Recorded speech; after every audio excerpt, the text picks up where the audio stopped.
ನಮಸ್ಕಾರ ಸ್ನೇಹಿತರೆ, ಲಕ್ನೋದ ಆಲಿಗಂಜ್ನಲ್ಲಿ ನಡೆದ ಕೋಚಿಂಗ್ ಸೆಂಟರ್ ಅಗ್ನಿ ದುರಂತದ ಬಗ್ಗೆ ನೀವೆಲ್ಲ ಕೇಳೇ ಇರ್ತೀರಾ. 16 ಅಮಾಯಕ ಜೀವಗಳು ಕಣ್ಣೆದುರಲ್ಲೇ ಸುಟ್ಟು ಕರಕಲಾದವು. ಆದರೆ ಈ ದುರಂತದ ನಂತರ ಯುಪಿ ಆಡಳಿತ ವ್ಯವಸ್ಥೆ ಆಡ್ತಾ ಇರೋ ನಾಟಕ ಇದೆಯಲ್ಲ, ಅದು ನಿಜಕ್ಕೂ ಹೇಸಿಗೆ ತರಿಸ್ತಿದೆ.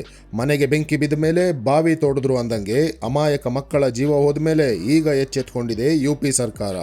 ವರ್ಷಾನುಗಟ್ಲೆಯಿಂದ ಯಾವುದೇ ಸೇಫ್ಟಿ ನಿಯಮಗಳಿಲ್ಲದೆ ಅಕ್ರಮವಾಗಿ ತಲೆ ಎತ್ತಿ ನಿಂತಿದ್ದ ಕಟ್ಟಡಗಳ ಕಡೆ ಈ ಅಧಿಕಾರಿಗಳು ಕಣ್ಣೆತ್ತಿಯೂ ನೋಡಿರಲಿಲ್ಲ.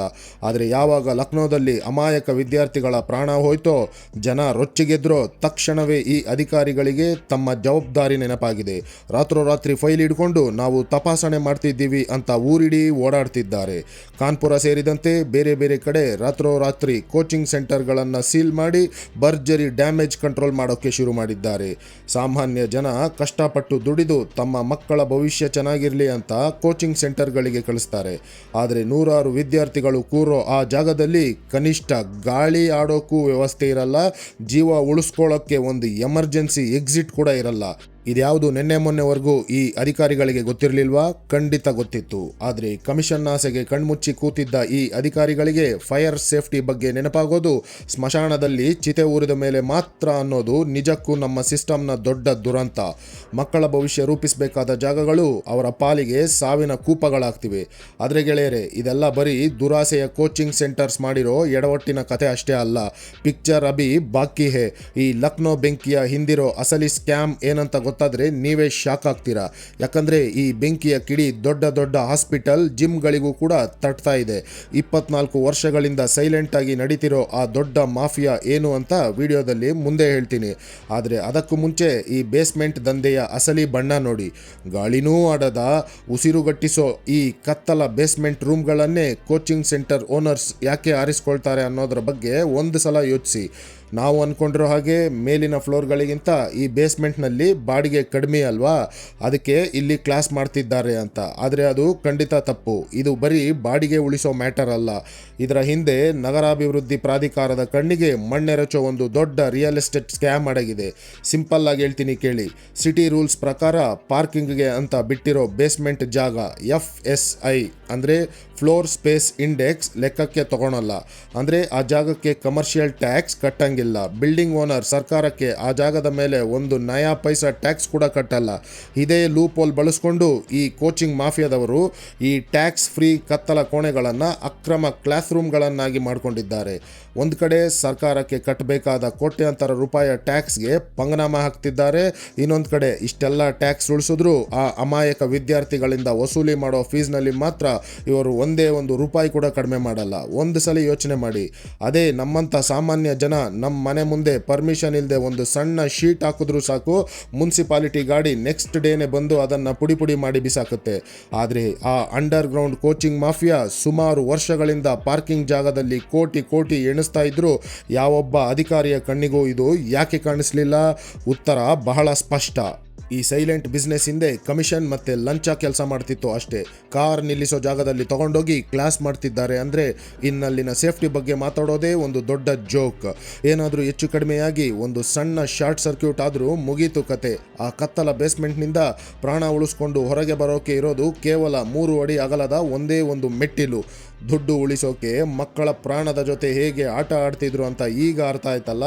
ಯಾವಾಗ ಈ ಕಳ್ಳಾಟದಿಂದ ಅಮಾಯಕರ ಜೀವ ಹೋಯ್ತೋ ಆಗ ಶುರುವಾಯಿತು ನೋಡಿ ಈ ಅಧಿಕಾರಿಗಳಿಗೆ ನಡುಕ.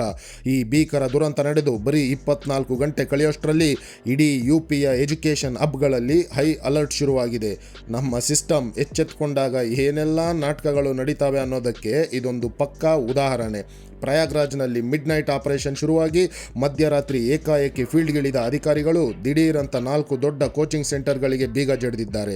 ಆಟ ಅಲ್ಲಿಗೆ ಮುಗಿದಿಲ್ಲ ಗೆಳೆಯರೆ. ಅವರ ಕೈಲಿ ಇನ್ನೂ 50 ಇನ್ಸ್ಟಿಟ್ಯೂಟ್ಗಳನ್ನು ಸೀಲ್ ಮಾಡೋ ದೊಡ್ಡದೊಂದು ಹಿಟ್ ಲಿಸ್ಟ್ ಕೂಡ ರೆಡಿಯಾಗಿದೆ.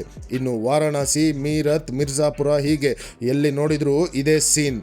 ಅಧಿಕಾರಿಗಳ ಟೀಮ್ ಸಡನ್ ಆಗಿ ಎಂಟ್ರಿ ಕೊಟ್ಟು ಪಾಠ ಕೇಳ್ತಿರೋ ವಿದ್ಯಾರ್ಥಿಗಳನ್ನು ಹೊರಗೆ ಕಳಿಸಿ ಶಟರ್ ಎಳೆದು ಸೀಲ್ ಮಾಡ್ತಾ ಬರ್ತಿದ್ದಾರೆ. ಆದರೆ ಗೆಳೆಯರೆ, ಒಂದು ಸಲ ಯೋಚನೆ ಮಾಡಿ, ಈ ಅಧಿಕಾರಿಗಳು ನಿಜಕ್ಕೂ ಮಕ್ಕಳ ಸೇಫ್ಟಿಗಾಗಿ ಈ ಆಪರೇಷನ್ ಮಾಡ್ತಿದ್ದಾರಾ? ಖಂಡಿತ ಇಲ್ಲ. ಇದೊಂದು ಪಕ್ಕಾ ಪ್ಯಾನಿಕ್ ರಿಯಾಕ್ಷನ್. ಎಲ್ಲಿ ಜನರ ಆಕ್ರೋಶಕ್ಕೆ ತಮ್ಮ ಕುತ್ತಿಗೆಗೆ ಕುಣಿಕೆ ಬೀಳುತ್ತೋ ಅನ್ನೋ ಭಯಕ್ಕೆ ರಾತ್ರೋರಾತ್ರಿ ಎಚ್ಚೆಟ್ಕೊಂಡು ಬಂದಿರೋ ನಮ್ಮ ಸಿಸ್ಟಮ್ ಮಾಡ್ತಿರೋ ಹೈ ಸ್ಪೀಡ್ ಡ್ರಾಮಾ ಇದು. ಒಂದು ಕಡೆ ರಸ್ತೆಯೆಲ್ಲ ಸೈರನ್ ಹಾಕ್ಕೊಂಡು ಓಡಾಡ್ತಿರೋ ಪೊಲೀಸ್ ಜೀಪ್ಗಳು, ಇನ್ನೊಂದು ಕಡೆ ತಲೆಮರೆಸ್ಕೊಂಡು ಎಸ್ಕೇಪ್ ಆಗ್ತಿರೋ ಕೋಚಿಂಗ್ ಸೆಂಟರ್ ಓನರ್ಸ್. ಇವೆಲ್ಲದರ ಮಧ್ಯೆ ನಾಳೆಯ ನಮ್ಮ ಭವಿಷ್ಯ ಏನು ಅಂತ ದಾರಿ ಕಾಣದೆ ಬೀದಿಯಲ್ಲಿ ನಿಂತಿರೋದು ಮಾತ್ರ ಆ ಮುಗ್ಧ ವಿದ್ಯಾರ್ಥಿಗಳು. ಗೆಳೆಯರೇ, ಬೀದಿಲಿ ನಿಂತಿರೋ ಈ ಮುಗ್ಧ ವಿದ್ಯಾರ್ಥಿಗಳ ಲೈಫ್ ಜೊತೆ ಆಟ ಆಡ್ತಿರೋ ಈ ಸ್ಕ್ಯಾಮ್ ಶುರುವಾಗಿದ್ದು ಇವತ್ತಲ್ಲ, ಬರೋಬ್ಬರಿ 24 ವರ್ಷಗಳ ಹಿಂದೆ.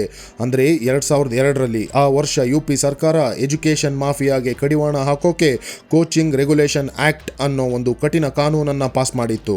ಆ ಕಾನೂನಿನ ಪ್ರಕಾರ ಸರಿಯಾದ ಪರ್ಮಿಷನ್ ಮತ್ತು ಫೈರ್ ಸೇಫ್ಟಿ ವ್ಯವಸ್ಥೆ ಇಲ್ಲದೆ ಒಂದು ಸಣ್ಣ ಟ್ಯೂಷನ್ ಕ್ಲಾಸ್ ಕೂಡ ಓಪನ್ ಮಾಡೋ ಹಾಗಿರಲಿಲ್ಲ. ಆದರೆ ಇವತ್ತಿನ ಗ್ರೌಂಡ್ ರಿಯಾಲಿಟಿ ಏನಪ್ಪ ಅಂದರೆ, ಸಾವಿರಾರು ಕೋಟಿ ಟರ್ನ್ ಓವರ್ ಮಾಡೋ ಈ ಇಡೀ ಕೋಚಿಂಗ್ ಮಾಫಿಯಾ ಒಂದು ಸಣ್ಣ ರಿಜಿಸ್ಟ್ರೇಷನ್ ಕೂಡ ಮಾಡಿಸದೆ ಸರ್ಕಾರದ ಕಣ್ಣೆದುರೇ ರಾಜಾರೋಷವಾಗಿ ನಡೀತಿದೆ. ಒಂದು ಸಲ ಯೋಚನೆ ಮಾಡಿ, 24 ವರ್ಷ ಅಂದರೆ ಸುಮ್ಮನೆನಾ? ಒಂದು ಇಡೀ ಜನರೇಷನ್ ಬದಲಾಗಿ ಹೋಗುತ್ತೆ. ಈ ಗ್ಯಾಪ್ನಲ್ಲಿ ಎಷ್ಟೋ ಸರ್ಕಾರಗಳು ಬಂದ್ವು ಹೋದ್ವು, ಎಷ್ಟೋ ಅಧಿಕಾರಿಗಳು ಪ್ರಮೋಷನ್ ತಗೊಂಡು ರಿಟೈರ್ ಕೂಡ ಆಗೋದ್ರು. ಆದರೆ ಮಕ್ಕಳ ಪ್ರಾಣ ಕಾಪಾಡಬೇಕಿದ್ದ ಆ ಕಾನೂನು ಮಾತ್ರ ಆಫೀಸ್ ಫೈಲ್ನಿಂದ ಧೂಳು ಕಡುಕೊಂಡು ಆಚೆ ಬರಲೇ ಇಲ್ಲ. ಈಗಿರೋ higher education minister Yogendra Upadhyaya ಇರ್ಬೋದು, ಅಥವಾ ಅವರಿಗಿಂತ ಮುಂಚೆ ಆ ಕುರ್ಚಿ ಮೇಲೆ ಕೂತಿದ್ದವರೇ ಇರ್ಬೋದು, ಎಲ್ಲರ ಮೂಗಿನ ನೇರಕ್ಕೆ ಈ ದಂಧೆ ನಡೀತಾ ಇದ್ರು. ಎಲ್ಲರೂ ಕಣ್ಣಿಗೆ ಬಟ್ಟೆ ಕಟ್ಟಿಕೊಂಡು ಕೂತಿದ್ರು.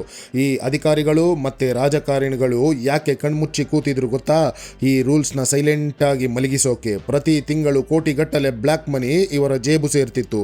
ಪ್ರಾಮಾಣಿಕವಾಗಿ ಟ್ಯಾಕ್ಸ್ ಕಟ್ಟೋ ನಮ್ಮಂಥ ಕಾಮನ್ ಮ್ಯಾನ್ಗೆ ಒಂದು ರೂಲ್ಸ್, ಆದರೆ ಈ ಕೋಚಿಂಗ್ ಮಾಫಿಯಾಗೆ ಮಾತ್ರ ಇನ್ನೊಂದು ರೂಲ್ಸ್. ಹೇಗಿದೆ ನೋಡಿ ನಮ್ಮ ಸಿಸ್ಟಮ್. ಇಷ್ಟು ವರ್ಷ ಇವರು ತಿಂದಿರೋ ಲಂಚದ ಅಸಲಿ ಮುಖ ಈಗ ಲಕ್ನೋದ ಬೆಂಕಿಯಲ್ಲಿ ಕಂಪ್ಲೀಟ್ ಆಗಿ ಬಯಲಾಗಿದೆ. ಅದಕ್ಕೆ ತಮ್ಮ ಈ 24 ವರ್ಷದ ಪಾಪವನ್ನು ಕವರ್ ಮಾಡಿಕೊಳ್ಳೋಕೆ ಈಗ ಪೊಲೀಸ್ ಇಲಾಖೆ ಸೇಫ್ ಇನ್ಸ್ಟಿಟ್ಯೂಷನ್ ಅಂತ ಕ್ಯಾಮ್ರಾ ಮುಂದೆ ಬಂದು ಹೊಸ ಡ್ರಾಮಾ ಶುರು ಮಾಡಿದೆ. ಗೆಳೆಯರೇ, ಇತ್ತ ನ್ಯೂಸ್ ಕ್ಯಾಮರಾಗಳು ಆನ್ ಆಗಿದ್ದೇ ತಡ ಕಾನ್ಪುರದ ಪೊಲೀಸ್ ಕಮಿಷನರ್ ರಘುವೀರ್ ಲಾಲ್ ದಿಢೀರ್ ಅಂತ ಫುಲ್ ಆಕ್ಷನ್ ಮೋಡ್ಗೆ ಇಳಿದಿದ್ದಾರೆ.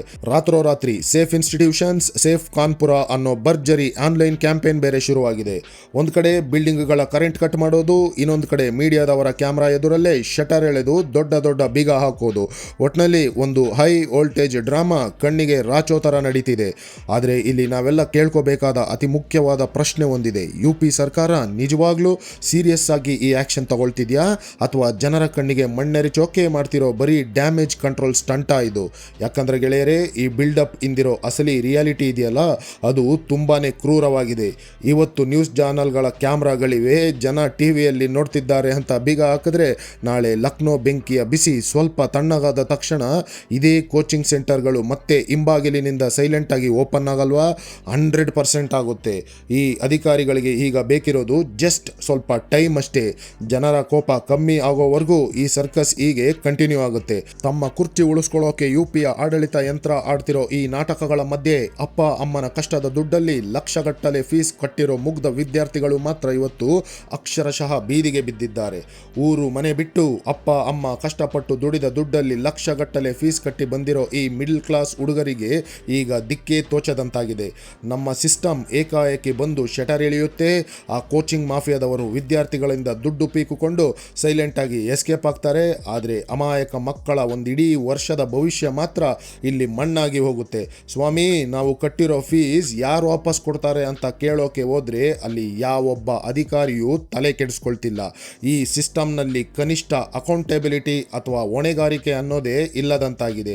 ಈ ದಿಢೀರ್ ಆಪರೇಷನ್ ಹೊಡೆತ ಬರೀ ವಿದ್ಯಾರ್ಥಿಗಳ ಮೇಲೆ ಮಾತ್ರ ಬಿದ್ದಿಲ್ಲ ಸ್ನೇಹಿತರೆ, ಇದೊಂದು ಸುನಾಮಿ ಥರ ಆ ಇಡೀ ಏರಿಯಾದ ಲೋಕಲ್ ಎಕನಾಮಿ ಮೇಲೆಯೇ ಅಪ್ಪಳಿಸ್ತಿದೆ. ರಾತ್ರೋರಾತ್ರಿ ಸಾವಿರಾರು ವಿದ್ಯಾರ್ಥಿಗಳು ಊರು ಖಾಲಿ ಮಾಡ್ತಿದ್ದ ಹಾಗೆ ಅವರನ್ನೇ ನಂಬಿಕೊಂಡು PG ಓಪನ್ ಮಾಡಿದ್ದವರು, ಸಣ್ಣ ಪುಟ್ಟ ಟಿಫಿನ್ ಬಾಕ್ಸ್ ಸರ್ವಿಸ್ ನಡೆಸೋರು, ರೂಮ್ ಬಾಡಿಗೆ ಕೊಟ್ಟಿದ್ದವರು, ಹೀಗೆ ಪಾಪ ಎಷ್ಟೋ ಜನರ ಬದುಕಿನ ಮೇಲೂ ದೊಡ್ಡ ಪೆಟ್ಟು ಬಿದ್ದಿದೆ. ಆದರೆ ಲಕ್ನೋದ ಆ ಒಂದು ಬೆಂಕಿ ಇದೆಯಲ್ಲ, ಅದು ಈಗ ಬರೀ ಎಜುಕೇಷನ್ ಸೆಕ್ಟರ್ನ ಕಳ್ಳಾಟವನ್ನಷ್ಟೇ ಬಯಲು ಮಾಡಿಲ್ಲ. ಬದಲಾಗಿ ಈ ದುರಂತದ ಕಿಡಿ ಈಗ ಬೇರೊಂದು ಬೃಹತ್ ಮಾಫಿಯಾದ ಬುಡಕ್ಕೆ ಬೆಂಕಿ ಇಡ್ತಿದೆ.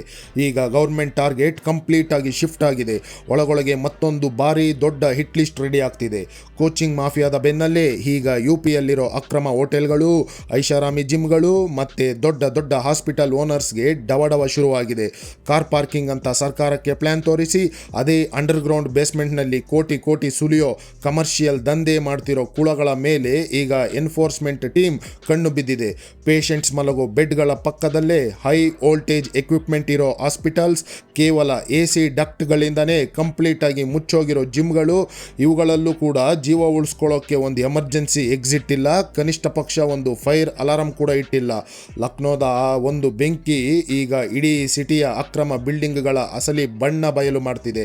ರಸ್ತೆಗಳಲ್ಲಿ ಬುಲ್ಡೋಜರ್ಗಳು ಮತ್ತೆ ಸದ್ದು ಮಾಡೋಕೆ ರೆಡಿಯಾಗ್ತಿವೆ. ಮುಂದಿನ ದಿನಗಳಲ್ಲಿ ಈ ಎಲ್ಲ ಕಮರ್ಷಿಯಲ್ ಬಿಲ್ಡಿಂಗ್ಗಳ ಮೇಲೆ ದಿಢೀರ್ ದಾಳಿ ಆಗೋದಂತೂ ಪಕ್ಕ. ಆದರೆ ಇಲ್ಲಿ ನಾವೆಲ್ಲ ಗಮನಿಸಬೇಕಾದ ಅತ್ಯಂತ ಕರಾಳ ಸತ್ಯ ಹೊಂದಿದೆ. ಈ ಬಿಲ್ಡಿಂಗ್ಗಳಿಗೇನೋ ಬೀಗ ಬೀಳ್ಬೋದು, ಆದರೆ ಇಷ್ಟು ವರ್ಷ ಇವುಗಳಿಗೆ ಕಣ್ಮುಚ್ಚಿಕೊಂಡು ಅಕ್ರಮವಾಗಿ ಲೈಸೆನ್ಸ್ ಕೊಟ್ಟ ಆ ಭ್ರಷ್ಟ ಅಧಿಕಾರಿಗಳ ಕಥೆ ಏನು? ಅವರು ಮಾತ್ರ ಯಾವುದೇ ಶಿಕ್ಷೆ ಇಲ್ಲದೆ ತಮ್ಮ ಅಧಿಕಾರ ಮತ್ತು ಪ್ರಭಾವ ಬಳಸಿ ಆರಾಮಾಗಿ ಎಸ್ಕೇಪ್ ಆಗ್ತಾರೆ. ಗೆಳೆಯರೇ, ಈಗ ನೀವೇ ಹೇಳಿ, ಬರೀ ಈ ಬಿಲ್ಡಿಂಗ್ಗಳಿಗೆ ಬೀಗ ಹಾಕಿದರೆ ಮಾತ್ರ ಸಾಕಾ, ಅಥವಾ ಇಷ್ಟು ವರ್ಷ ಜನರ ಪ್ರಾಣದ ಜೊತೆ ಚೆಲ್ಲಾಟವಾಡಿ ಲಂಚ ತಿಂದ ಆ ಭ್ರಷ್ಟ ಅಧಿಕಾರಿಗಳ ಆಸ್ತಿನೂ ಕೂಡ ಸರ್ಕಾರ ಮುಟ್ಟುಗೋಲು ಹಾಕ್ಕೋಬೇಕಾ? ನಿಮ್ಮ ಅನಿಸಿಕೆನ ಕಮೆಂಟ್ ಮಾಡಿ ತಿಳಿಸಿ. ಜೈ ಹಿಂದ್.